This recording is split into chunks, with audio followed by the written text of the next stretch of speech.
अभी बाजार में घूम रहे थे श्री कृष्णदास जी, उनके कान में संगीत का एक स्वर सुनाई पड़ा, बड़ा मधुर स्वर था, और उस स्वर की दिशा में आगे बढ़े तो अनुभव हुआ कि जैसे उस गीत के साथ साथ कोई नृत्य भी कर रहा है, और नृत्य के साथ साथ बड़ी सुंदर सुमधुर संगीत की लहरी भी कान में है।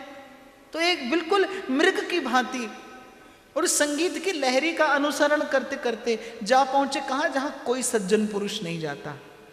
एक वेश्या का घर था, एक वारांगना का, जिस और कोई सज्जन पुरुष नहीं जाता, और भगवान का एक भक्त वैष्णव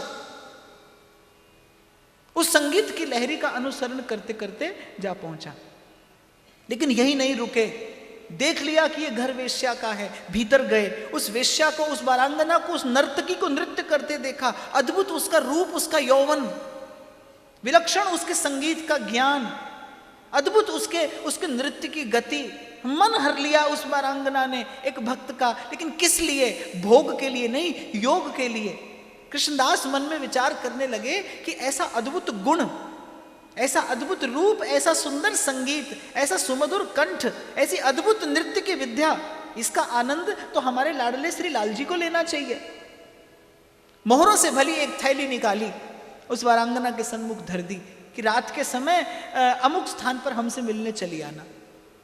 वो वारांगना सोचने लगी कि बहुत बड़ा समृद्ध व्यक्ति मालूम पड़ता है, केवल मुझे देखने के लिए इतनी राशि दे गया।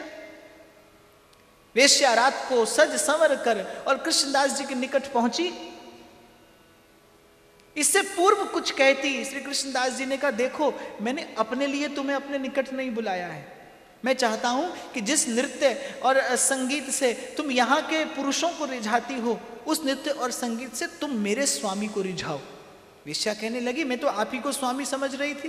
कृष्णदास जी कहने लगे, मैं तो अपने स्वामी का सेवक तिन दासन को दास, मैं तो दास का भी दास हूं। वेश्या मन में विचार करने लगी कि जिस स्वामी के सेवक का ऐसा ऐश्वर्य है, उस स्वामी का कैसा ऐश्वर्य होगा। कोई प्रश्न नहीं किया वेश्या ने, बिल्कुल ठीक है, आप जब कहेंगे तब आपके संग चलूंगी। अपने साथ रथ पर बैठा कर कैसी निंदा विद्वेषियों ने की, भांति भांति की बात संसार के लोग करने लगे कि ये कृष्णदास को क्या सूझी, एक वेश्या को अपने संग बैठा कर लिए चले जा रहे हैं। कृष्णदास जी ने किसी की परवाह नहीं की। जिनकी नजरों में मोहन समाए, वो नजर फिर तरसती नहीं। मुझे नहीं लगता कि भक्ति के बिना कोई जीवन जी सकता है।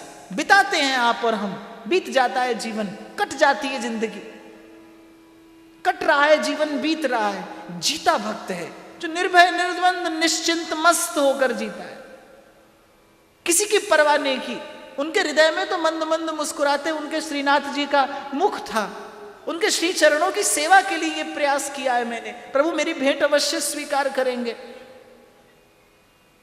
और ले जाकर श्री जमुना जी में स्नान कराया, श्री ठाकुर जी के प्रसादी वस्त्र दिए, वृंदावन की रज का तिलक किया और कहा कि संध्या समय मेरे स्वामी के सन्मुख तुम्हें जाना होगा, और आज तक जो सीखा है उससे बस एक बार मेरे स्वामी को रिझा लेना। मैं तुम्हें वचन देता हूं, यदि एक बार वो रिझ गए तुम पर तो तुमको जीवन भर किसी को नहीं रिझाना पड़ेगा। यदि आज वो तुझ पर प्रसन्न हो गया, तुझे जीवन भर किसी अन्य की आशा आवश्यकता नहीं रखनी पड़ेगी। उसका द्वार ऐसा है, उसे आज तक जिसने रिझाया है वो याचक याचक नहीं रहा, वो दाता हो गया। बड़ी महिमा सुन ली वेश्या ने कि आखिर ऐसा कौन सा स्वामी है जिसके सन्मुख मुझे ले जाया जाएगा।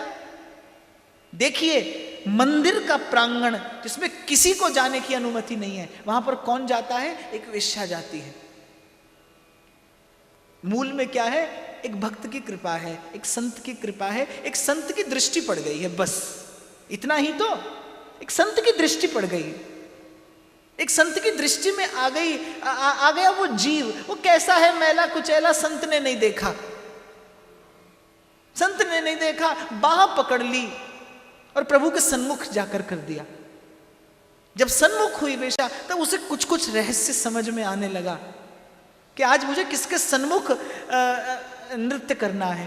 और जैसे ही पट खुला मंद मंद मुस्कुराते श्याम सुंदर सन्मुख खड़े हैं। अनंत कोटि लावण्य सिंधु, श्री ठाकुर जी के अंग अंग से रूप की सुधा छिटक रही है। ऐसी भेंट आज से पूर्व कोई नहीं लाया था, ऐसी भेंट आज से पूर्व किसी भक्त ने निवेदन नहीं की थी। श्रीनाथ जी भी मुस्कुरा दिए, प्रेम भरी चितवन से उस भेंट की ओर देखा। ना तो भक्त की दृष्टि में वो वेश्या है, वो तो सेवा का साधन है, और न भगवान की दृष्टि में वो वेश्या है, वो भक्त के द्वारा लाई हुई भेंट है। मंद मंद मुस्कुरा दिए प्रभु, उसकी ओर देख के प्रेम भरी चितवन से उसकी ओर देखा, मुस्कुरा दिए।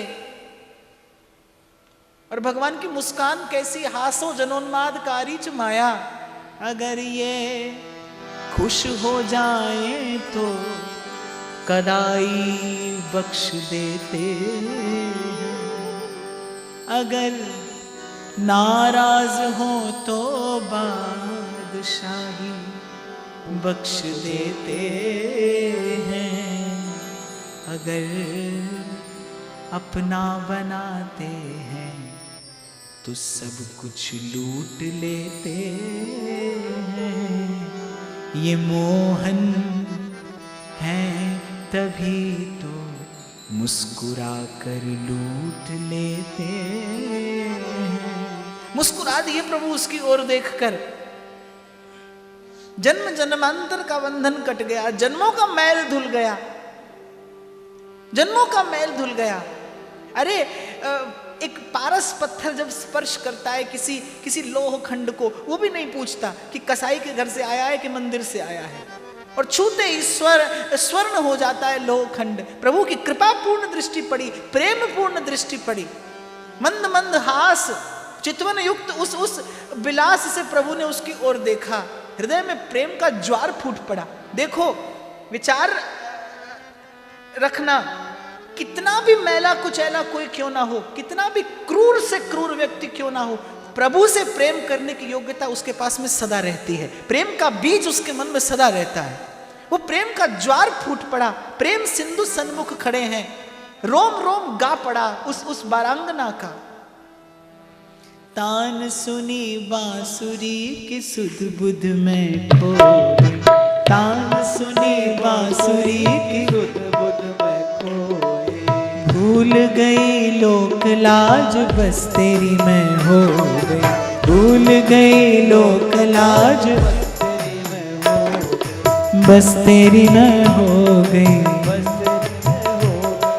बस तेरी मैं हो गई।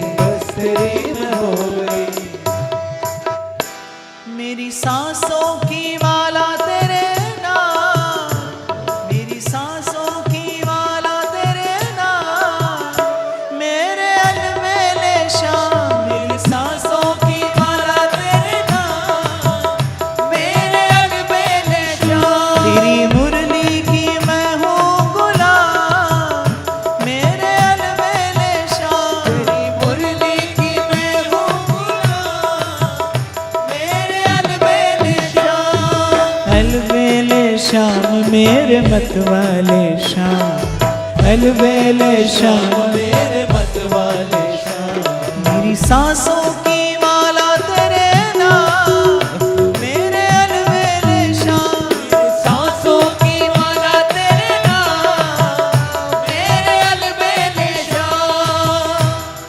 बस उस क्षण भर में जीव निर्मल हो गया, और मन ही मन जो आज तक अर्जित किया था वो सब प्रभु के चरणों में उड़ेल देने का प्रयास करते हुए वो वारांगना मनी मन प्रार्थना करती है। अब वारांगना नहीं रही, वो जीव प्रभु के चरणों में विनय करता है, प्रभु जन्म जन्म मुनि जतन कराही, पे अंत राम कही आवत नाही। जन्मों जन्मों का प्रयास विफल होता है, अंत में आपका स्मरण नहीं होता। यदि किंचित मेरी चेष्टा से आप प्रसन्न हो तो बस मुझ पर ऐसी कृपा करना कि जिन नेत्रों ने आपका दर्शन किया है उन नेत्रों से आप कभी पुनः संसार ना देखना पड़े। अपने चरणों में किंचित सा स्थान देकर कृतार्थ कर दीजिए। और बस मोहन मोहन कहती मन मोहन में मिला दिया। नृत्य की गति लेते लेते जब श्रमित हो गया गात, और मैं तो कहता हूं गात श्रमित नहीं हुआ, शिथिल हो गया कर्म का बंधन, जीवात्म उन्मुक्त हुआ, गिर पड़ी, श्री ठाकुर जी के मंदिर की देहली पर जाकर मस्तक लगा। और परम विश्राम पा जाने के बाद कोई क्यों उसका त्याग करे, कैसे उसका त्याग करे।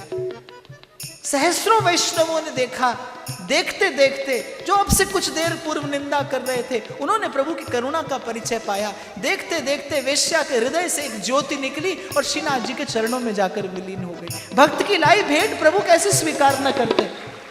और अगर इस समग्र घटना के मूल में आप चिंतन करेंगे कि इस अस्तित्व में अगर सबसे बड़ा कोई चमत्कार है, सबसे अद्भुत कोई घटना है, सबसे विलक्षण कोई घटना है, तो वो जीवन में किसी सत्पुरुष का आ जाना है, जीवन में किसी साधु पुरुष का आ जाना है। वो तो विषयी पुरुषों को रिझाने में लगी, संत की दृष्टि पड़ गई। कीचड़ में खिला कमल जान संत ने उठाया और प्रभु के श्री चरणों में जाकर निवेदन कर दिया।